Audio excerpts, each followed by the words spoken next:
Hello guys and welcome back to my channel. Today in this video I'm going to check the Spedix 80mm micro brushless quadcopter.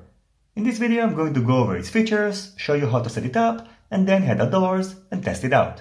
The Spedix Rex is available only as a plug-and-play quadcopter, which means you will need to provide your own receiver. However, it is also being sold under the name Gofly Scorpion on Banggood, and there you can get it also as a band and fly version, which comes with either the SMX, FlySky or FRSky compatible receivers. Inside the box you can only find the quadcopter, a simple battery Velcro strap, and also two stickers for securing the battery in its position, and also this plastic part that will enable you to use bigger batteries on the bottom of the quadcopter. In terms of components, the Rex 80mm is using 1103 11,000 kV motors, the new Gemfan 1636 40mm props, the excellent Caddx Turbo EOS 2 Nano FPV camera, a 40 channels VTX which supports SmartAudio and has a selectable output strength of 25 and 100 mW.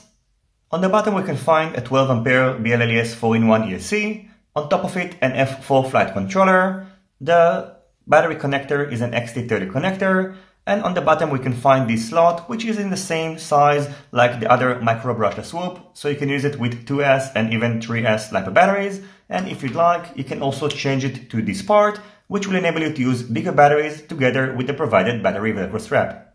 The weight of the quadcopter is 42.6 grams, which is a little bit on the heavy side, but is not surprising since it is using a pretty massive frame and 1103 motors. So it's of course heavier than the Mobula 7 that weighs 28.7 grams. Also heavier than my upgrade Ishin trash can, which weighs 36.6 grams, but still a little bit lighter than the Mobula 7 HD that weighs 46.6 grams. And by the way, adding an HD camera to the Rex 80mm should be a pretty easy task, since you have some room left on the top of the stack to add the camera board, and the frame itself supports micro-sized cameras. Removing these 4 screws will enable you to remove the canopy, and then you'll be able to easily access the flight controller. This is the plug-and-play version, which doesn't come with a receiver, but they already pre-soldered this connector, which is meant to be used with the SMX receivers, since it is soldered to the 3.3 volts pad on the flight controller. The radio receiver that I'm going to use is the full-speed FRSky Nano receiver, which operates on 5 volts and is extremely small, so now I'm going to quickly solder it to the flight controller. Now the receiver is mounted on the back of the quadcopter and is also securing the battery lead using a zip tie. I also replaced this connector with silicone wires because these are plastic ones which are not great. And by the way, in case you wonder, the nano receiver from Fullspeed RC binds using the D8 mode and also outputs the RSSI on auxiliary 5, which is a great feature. The next thing I'm going to do is to go over Betaflight configuration and then head outdoors and test it out. I hope you will enjoy the rest of this video, and I will see you in the end of it in order to give you my conclusion. I just can't let you go. Lord knows that I've tried to. You said I was the only one. No one likes being lied to. You made this mess and left me with the pieces. Now I wanna burn all the bridges between us. I can't focus, I can't forget. I've been thinking too much lately. I just need to...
So overall, I can tell you that this little monster is very fun to fly, it's very powerful, and it is probably one of the fastest power whoops that you can get at the moment of shooting this video.